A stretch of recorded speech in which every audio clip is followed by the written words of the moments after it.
Dear students, आज का हमारा टॉपिक है अफसाना इबरत। ये अफसाना जेके बोर्ड क्लास 10th उर्दू की किताब में शामिल है।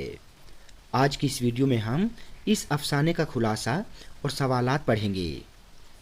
स्टूडेंट्स, अगर आप चाहते हैं कि उर्दू में आपको पूरे मार्क्स मिलें तो आप इस वीडियो को आखिर तक ज़रूर देखें। तो चलिए स्टार्ट करते हैं। सबसे पहले मैं आपको बता दूं कि इबरत का मतलब होता है नसीहत, यानी जिससे हमें कोई सबक हासिल हो या सबक हासिल करना। सबसे पहले खुलासा देखें। अफसाना इबरत मुंशी प्रेमचंद का लिखा हुआ एक बेहतरीन अफसाना है। इस अफसाने में प्रेमचंद ने एक उस्ताद के पेशे को उजागर किया है। उजागर का मतलब है सामने लाना या पेश करना। इस अफसाने में 3 बड़े किरदार नज़र आते हैं, जिनमें पहला मरकज़ी किरदार पंडित चंद्रधर उस्ताद, दूसरा ठाकुराती सिंह दारोगा जी, तीसरा मुंशी बैजनाथ क्लर्क का होता है। इसके अलावा चौखेलाल, कृपाल सिंह, कृपा शंकर और 2 अनजान मुसाफिरान भी नज़र आते हैं। पंडित चंद्रधर शुरू में अपने पेशे से बेजार नज़र आते हैं, क्योंकि इसके 2 पड़ोसी ठाकुराती सिंह और मुंशी बैजनाथ रिश्वत लेकर खूब ऐशो इशरत की ज़िंदगी गुजारते हैं। ऐशो इशरत का मतलब होता है बिल्कुल आराम की ज़िंदगी गुजारना। एक दिन तीनों अयोध्या जाने का प्रोग्राम बनाते हैं। सफ़र के दौरान दारोगा जी रेल के एक डब्बे में घुस जाते हैं, जहां पर 2 मुसाफिरान के साथ वो बड़ी बदतमीज़ी से पेश आते हैं। जब दारोगा जी उन्हें थोड़ी जगह देने को कहता है तो उनमें से एक कहता है, ये कोई तेरा थाना नहीं है।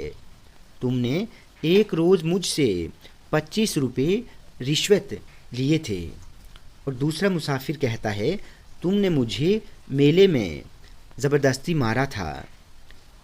उधर मुंशी जी रेल में बहुत शराब पीकर बीमार हो जाते हैं और मजबूरन दूसरे स्टेशन पर इलाज के लिए उतरना पड़ता है, लेकिन जल्दी में ट्रंक उतारना भूल जाते हैं।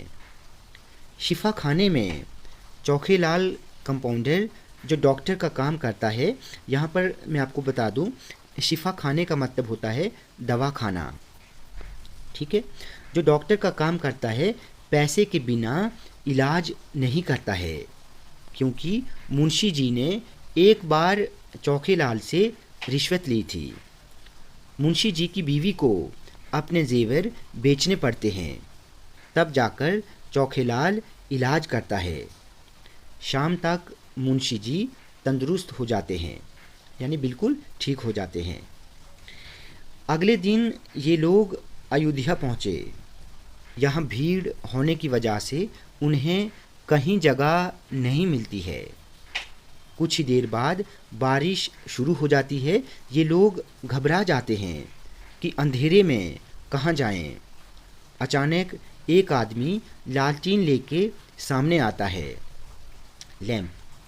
पंडित चंद्रधर ने उसे पूछा कि क्या यहाँ कहीं एक रात गुजारने के लिए जगह मिल सकती है। लालटीन वाले आदमी ने पंडित चंद्रधर को पहचान लिया और पाँव छूने के लिए झुका। वो पंडित चंद्रधर का एक पुराना शागिर्द कृपा शंकर था। शागिर्द मानी स्टूडेंट। उसने उन लोगों को अपने घर लिया। रात को खूब खातिरदारी की, यानी खिदमत करना। सुबह नाश्ता वगैरह करवा के रवाना किया। इस तरह पंडित चंद्रधर को अपने पेशे की अज़मत का एहसास हो गया। अज़मत का मतलब होता है बड़ा, ठीक है, बड़ाई। उसके बाद उन्होंने कभी भी अपने पेशे को बुरा कहने के बारे में नहीं सोचा और ना ही अपनी किस्मत से कोई शिकायत की। तो ये था इबरत का खुलासा। अब सवालात देखें। पहला सवाल है, पंडित चंद्रधर अपने पेशे से क्यों बेजार थे? बेजार का मतलब होता है परेशान होना या मायूस रहना, ठीक है। तो पंडित चंद्रधर अपने पेशे से इसलिए बेजार थे, इसलिए दुखी थे क्योंकि उनकी माहाना आमदनी यानी महीने की जो उनकी आमदनी थी सिर्फ 15 रुपये थी, जिससे उनके घर का खर्चा नहीं चलता था। दूसरा सवाल है, दारोगा जी का पंडित चंद्रधर के साथ कैसा बर्ताव था? दारोगा जी का पंडित चंद्रधर के साथ बहुत अच्छा बर्ताव था। वो पंडित जी के लिए कभी कभी सब्जी और दूध भेज दिया करते थे, लेकिन इसके बदले पंडित जी को दारोगा और मुंशी जी के बच्चों को पढ़ाना पड़ता था। तीसरा सवाल है, कृपा शंकर ने पंडित जी, दारोगा जी और मुंशी जी के साथ कैसा सलूक किया यानी कैसा बर्ताव किया? कृपा शंकर ने पंडित जी, दारोगा जी और मुंशी जी के साथ बहुत अच्छा सलूक किया। अयोध्या पहुंचकर जब इन तीनों को रहने के लिए जगह नहीं मिल रही थी तो कृपा शंकर ने उन तीनों को अपने घर लेकर खूब खातिरदारी और मेहमान नवाजी की। चौथा सवाल है, पंडित चंद्रधर को अपने पेशे की अजमत का एहसास किस तरह हुआ? रेलगाड़ी में दारोगा जी और शिफा खाने में मुंशी जी के साथ जो वाक़यात पेश आए और अयोध्या में कृपा शंकर ने जो एहतराम व इज़्ज़त और मेहमान नवाजी का सबूत पेश किया, इससे पंडित चंद्रधर को अपने पेशे की अजमत का एहसास हो गया।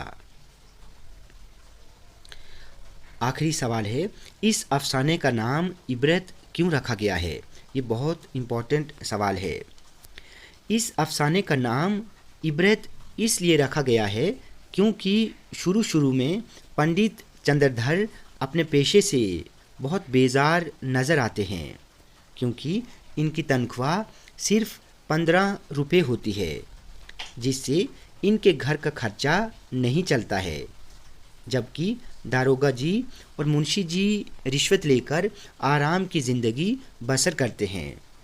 लेकिन सफ़र के दौरान रेलगाड़ी में दारोगा जी और शिफा खाने में मुंशी जी के साथ जो वाक़यात पेश आए और अयोध्या में पहुंचकर कृपा शंकर ने पंडित चंद्रधर के लिए जो एहतराम व इज़्ज़त और मेहमान नवाजी का सबूत पेश किया, इससे पंडित चंद्रधर को इबरत होती है कि इसका पेशा सबसे बेहतरीन पेशा है, इसलिए इस अफसाने का नाम इबरत रखा गया है। तो स्टूडेंट्स, आज की वीडियो में हमने अफसाना इबरत का खुलासा और इसके सवालात पढ़े। स्टूडेंट्स, वीडियो आपको अच्छी लगी हो तो आप प्लीज़ इस वीडियो को लाइक और शेयर करें और चैनल को सब्सक्राइब करना ना भूलें।